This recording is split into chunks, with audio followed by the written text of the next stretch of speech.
अस्सलाम वालेकुम दोस्तों। मैं हूं आपका अपना कहानी वाला। मैं हॉरर स्टोरीज़ नरेट करता हूं। Welcome to my channel. उम्मीद है कि आप सब खैरियत से होंगे, ठीक होंगे।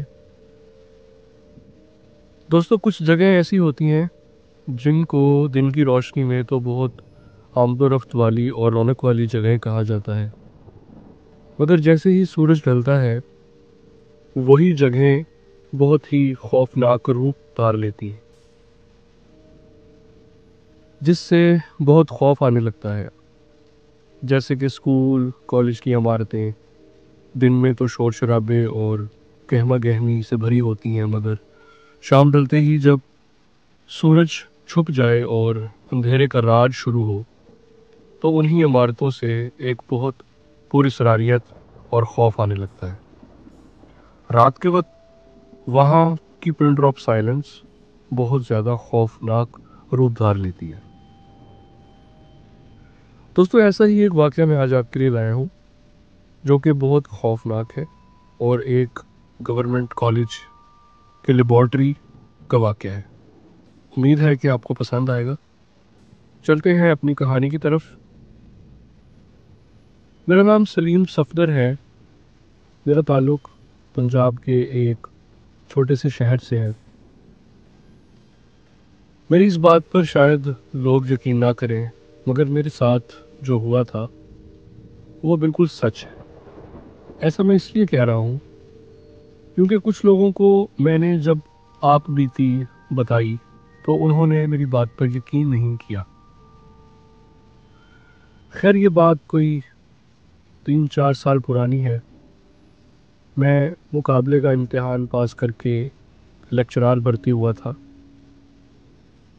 जो कि मेरे लिए बहुत बड़ी बात थी और मैं बहुत खुश था। मेरी पोस्टिंग जिस शहर में हुई थी वो शहर को बहुत ज़्यादा डेवलप नहीं था, मगर मेरी जॉब थी और मैं खुशी खुशी रवाना हो गया। मुझे जो एड्रेस दिया गया था मैं उस एड्रेस पर सुबह कॉलेज लगने से पहले ही पहुंच गया।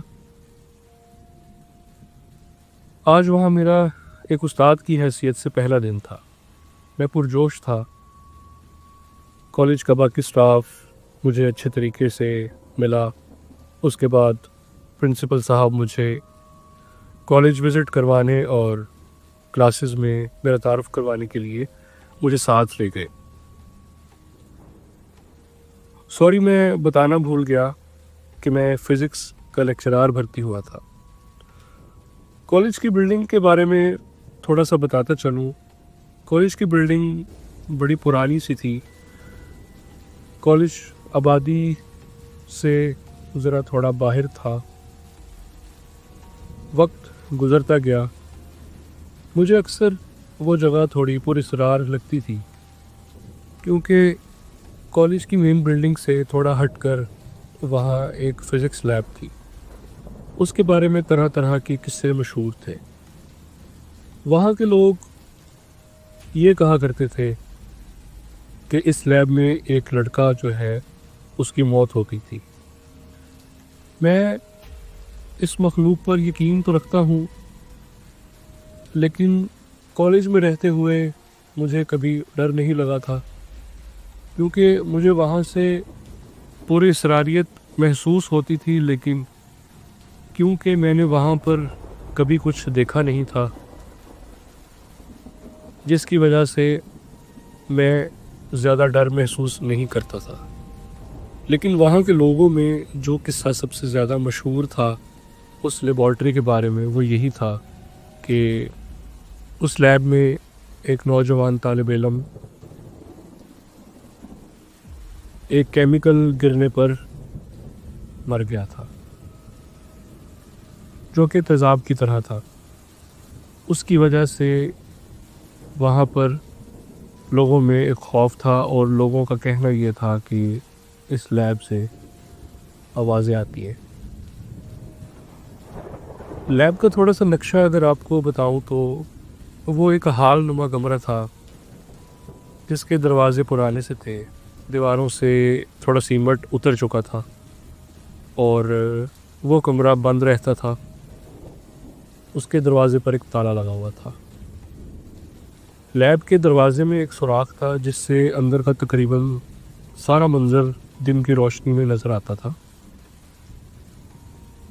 मैं उस सुराख से उस कमरे का जायज़ा ले रहा था। उसमें जंगलुदा सामान, पुरानी किताबें पड़ी नज़र आती थी। मैंने प्रिंसिपल साहब से उसको खोलने का इसरार किया, मगर उन्होंने मुझे बिल्कुल मना कर दिया और हिदायत की कि मैं कभी भी इस कमरे में जाने की कोशिश ना करूं। उन्होंने कहा कि इस कमरे के साथ वाले कमरे में आपकी लैब का सारा सामान मंगवा कर सेट करवा दिया गया है, लिहाजा आप साथ वाला कमरा इस्तेमाल करें। इस बात पर मैंने सिर्फ हाँ में सर हिलाया और अपना काम करने लगा।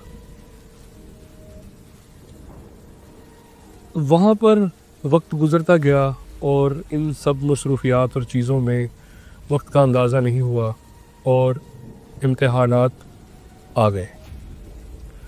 मैं पेपर चेक करने और प्रैक्टिकल नोटबुक्स चेक करने में अक्सर एक्स्ट्रा टाइम रुक जाता था, क्योंकि घर से दूर था, दोस्त और फैमिली नहीं थी और अपने आप को काम में मसरूफ़ रख लेता था, जिससे मेरा वक्त भी गुजर जाता था और मेरा काम भी हो जाता था।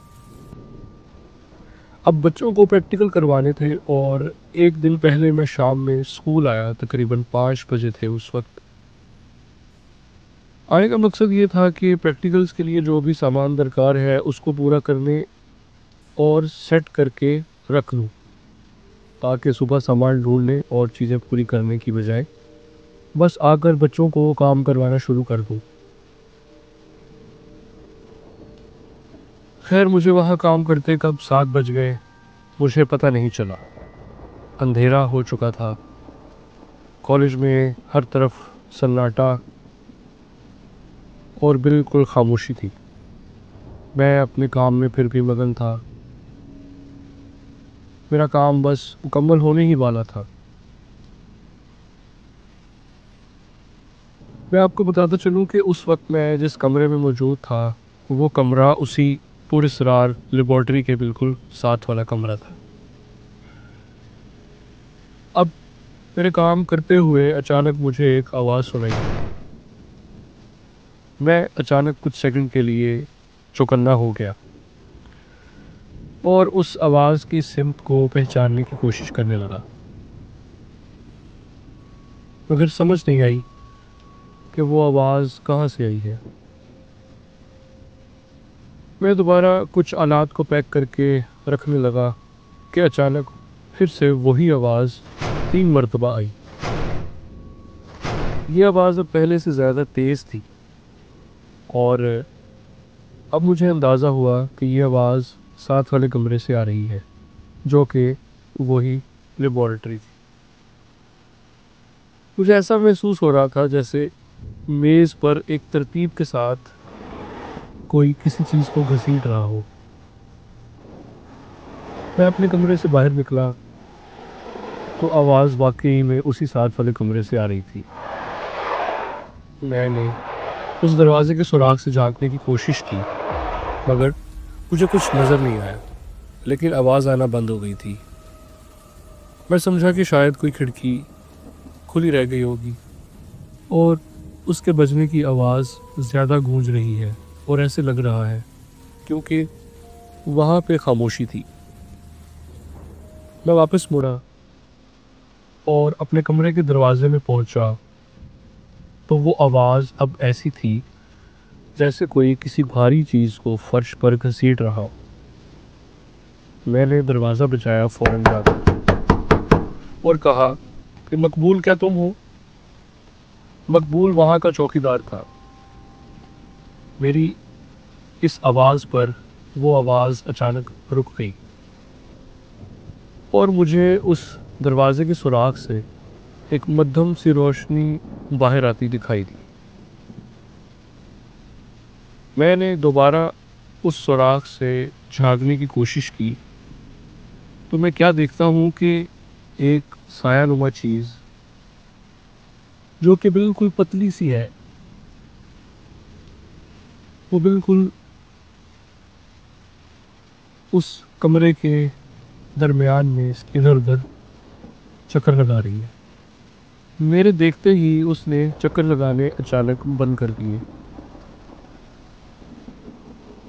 उसके चेहरे वाला हिस्सा शायद दीवार की तरफ था और उसकी पीठ शायद मेरी तरफ थी, क्योंकि मुझे उसका चेहरा नहीं दिखाई दे रहा था। वो अचानक रुकी और कुछ सेकंड में ही उसने तेज़ी से अपने आप को पलटा और दरवाजे की तरफ भागती चली गई। मेरी तो जैसे जान ही निकल गई हो। जब मैंने उसको तेज़ी से अपनी तरफ आते देखा, मैंने बगैर कुछ देखे सोचे समझे भागना शुरू कर दिया और मकबूल को आवाज़ें देता दरवाजे तक पहुंचा। मकबूल दरवाजे पर मौजूद था और वो सिगरेट पी रहा था और अपने मोबाइल पर गाने सुन रहा था। मुझे ऐसी हालत में वहाँ देखकर उसने मुझे पानी पिलाया और उसने मुझसे पूछा कि क्या हुआ। मैंने हाँफते हुए आधे अधूरे सांस में उसको सारा वाक़या बयान किया, मगर उसका कहना था कि ऐसी आवाज़ें तो आती रहती हैं सर, मगर आपको उस वक्त कमरे के पास जाना नहीं चाहिए था। मैं ऐसी ही अजीब हालत में अपने हॉस्टल पहुंचा और मैं इतना डर गया था कि मुझे बुखार हो गया और मैं कई दिनों तक बीमार रहा। मुझे इस कॉलेज में तब अभी 1 साल पूरा नहीं हुआ था, मगर मैंने वहाँ से तबादले की दरख्वास्त दे दी और ये इरादा कर लिया कि जब तक भी यहाँ हूँ, जितना भी ज़रूरी काम हो, कभी शाम के वक्त कॉलेज नहीं जाऊँगा। दोस्तों, ये थी आज की कहानी। उम्मीद है कि आपको पसंद आई होगी। अगर आप मज़ीद ऐसे दिलचस्प, सच्चे और पुरअसरार वाक़यात सुनना चाहते हैं तो हमारे इस चैनल को सब्सक्राइब कर लें ताकि हमारी मुलाकात बार बार होती रहे। मैं आपके लिए ऐसे खौफनाक वाक़यात लाता रहूं। कहानी पसंद आई हो तो लाइक कीजिएगा, शेयर कीजिएगा। मिलते हैं जल्द ही एक नए खौफनाक वाक़े के साथ। तब तक जुड़े रहिए।